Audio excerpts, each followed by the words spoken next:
يعني حسب الوطني كعدالة موقف كيسة الحنطة حكومة سومالان ay doonayso inay bixiso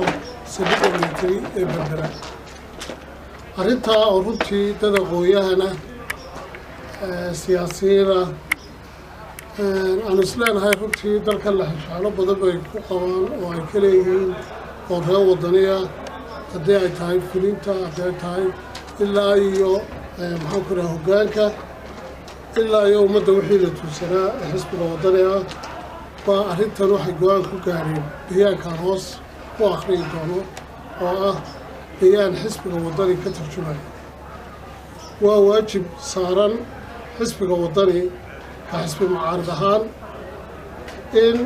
in uu mowqif cad ka qaato arrimaha muhiimka ee la soo darsa dalka Somaliland iyo dadkiisa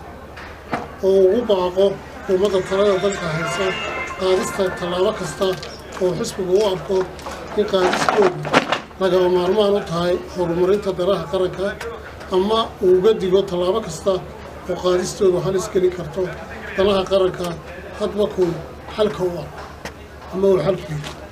haddaba waxaa xaqiiqo noqotay in xukuumadda Somaliland ay saldhig military ahaan u siisay dowladda Imaaraadka Carabta 70 kilomitir oo isku weer ah ama 70 kilomitir oo isku wareeg oo ku jiro garoonka diyaaradaha caalamiga ee Berbera iyo dhulka ku hareeraysan ilaa badda arrintaa uu madaxweynuhu meelmarinteeda qoraal kaga dalbaday in golayaasha sharci dejinta ee qaranku fadhi wada jira iskugu yimaadaan February oo ah bishan 12-keega 2017 ogolaashaha saldhigga military waxaa dalka iyo dadkiisaba ugu sugan dhibaatooyinka iyo khasaaraha aan hoos ku soo sheegi doono kow dariiqa loo maray bixinta saldhigga waxaynu ognahay in aanay dowladda Imaaraadka Carabtu dowladda Somaliland u aqoonsanayn dowlad madax bannaan oo marka heshiiska ay saldhigga ku doonayso aad loo tuusan yahay inay la soo gashay dowladda Soomaaliya innagana ay naga laaluushayso uun carqaladaynta meelmarka heshiiska iyadoo arrintu haystaa tahay waxaa xaqiiqo ah in xukuumadda talada dalkan haysa ay u qalab qaadatay sidii ay golayaasha sharci dejinta uga meelmarin lahayd arrintaa saldhigga xisbiga wadani wuxuu u arkaa kol haddii aynaan qaran ahaan dhinac ka ahayn heshiiska inaan markaa noqon karin mid inaa qabata uba yaraata waxaa nasiib darro ah in garoonka diyaaradaha ee Berbera oo ah garoonka ugu dheer Afrika isla markaana ugu ahmiyadda badan geeska Afrika oo inoo goyn lahaa ictiraaf buuxa iyo dhaqaalo buuran ay xukuumaddani ku socoto inay fursadda inaga khasaariso waa halka mahmaahda Soomaalidu ay tidhaahdo xooleennu ama ay xerada inoogu jiraan ama ay xeer inoogu jiraan laba dhibaatooyinka uu saldhiggaasi inoo leeyahay kow saldhigga militarigu waxay hoos yimaadaa sharciga dalalka saldhigyada la siiyo waxaana sharci ahaan noqdaan qayb ka mid ah dhulalka dowladaha saldhigyada la siiyey sidaa darteed qaybta muhiimka ah ee dalkeenna ka mid ihi wuxuu noqonayaa dhul dal shisheeye ka tirsan oo aan cid aanay ogolaansho u siinin soo geli kara dembiyada lagaga galo muwaadiniinta Somaliland aanay maxkamaddeenna iyo sharcigeennu aanu midkoodna husaynin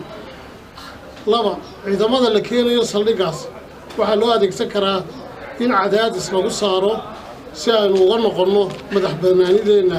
aynu xaqiijinteeda ku hawlanayn dhibaatooyin badan iyo dhib badanna ummaddan ay u soo marto saddex saldhiggaasi waxaa lagaga duuli karaa dalalka Yemen oo qaxootigeedii ilaa hadda inala joogaan waxaanu markaa inoo soo xambaari karnaa arrintaasi inoo soo xambaari kartaa dagaalka Yemen oo ilaa hadda aynu dhexdhexaadkana sidaasoo kale wuxuu keeni karaa inaynu qayb ka noqonno khilaafyada noocyada badan leh ee gobolka bariga Afrika ay ka midka yihiin kuwa dowlado dana dhaqaale isku haya ka dhaxeeya iyo khilaafyo fariiqooyin diiniyeed oo aynu maanta ka bad qabno iyo dhib aynaan maanta inoo dhoweyn inaynu lugaheenna ku soo jiideen xiriiradii saaxiibtinimo ee nabadgelyada dhaqaalaha iyo degaan ee inaga dhaxeeyay dowladda Itoobiya wuxuu saldhigaas ku yeelanayaa saamayn taban innagoo aan diyaar u ahayn maanta inaynu xidhiidhada soo jireenka sida hawsha yar u lumino innagoo ah dad walaalaa oo isku dara ah gabagabadii waxaa xisbiga waddani ugu baaqayaa xukuumadda somalilan inay ka joogsato meelmarinta heshiiska qarannimada somalilan lafjabka ku ah oo ah heshiiskaa saldhiga laba waxaa xisbiga waddani ugu baaqayaa golayaasha sharci dejinta oo ah golaha wakiilada iyo golaha guurtiga iyo shacabweynaha somalilan in qadiyadda somalilan wixii dhaawacaya ay meel uga soo wada jeestaan